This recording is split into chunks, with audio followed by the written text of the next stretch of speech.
The active lifestyles of fish require large quantities of oxygen be transported to the muscles as they swim. As a result, fish require large quantities of hemoglobin compared to invertebrates.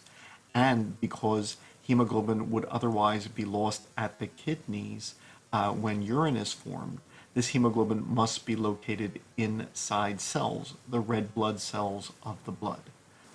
In mammals, the formation of blood cells or hematopoiesis is limited to bone marrow, but in fish it can occur in other areas such as the kidneys.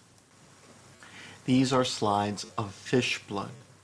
Note that, as in mammals and humans, red blood cells are by far the most common type of blood cell. The red blood cells are those whose cytoplasm is red because of the pigment hemoglobin. Unlike mammals, however, the red blood cells of fish retain their nuclei. These are images of frog blood. Note that red blood cells are also the most common type of blood cell in frog blood. And also, unlike mammals, these red blood cells retain their nuclei.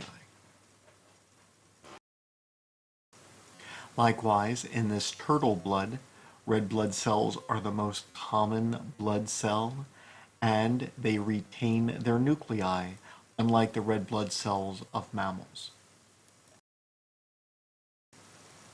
In mammals, such as humans, red blood cells are the most common type of blood cell, representing more than 99% of formed elements. But they lack nuclei in adults.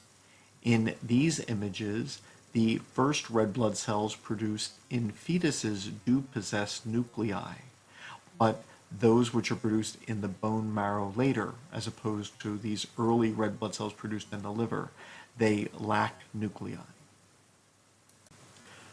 A small percentage of reptilian red blood cells may eject their nuclei, and primitive mammals such as marsupials may possess nuclei in some of their red blood cells. Only rarely are nuclei present in human red blood cells, although this number can increase in fetuses due to hypoxia. The nucleus is ejected so that mammals can fit more red blood cells per milliliter and thus more hemoglobin, and thus allow their blood to transport more oxygen than the equivalent quantity of reptilian blood. However, their bone marrow now must continually regenerate red blood cells, given that without nuclei, red blood cells cannot divide in circulation. Other aspects of red blood cell physiology have changed over time as well. The jawed vertebrates are more efficient at converting carbon dioxide to carbonic acid using the enzyme carbonic anhydrase. Hagfish are the least efficient at this because they lack the ability to transport chloride ions, which can then be exchanged for those of bicarbonate.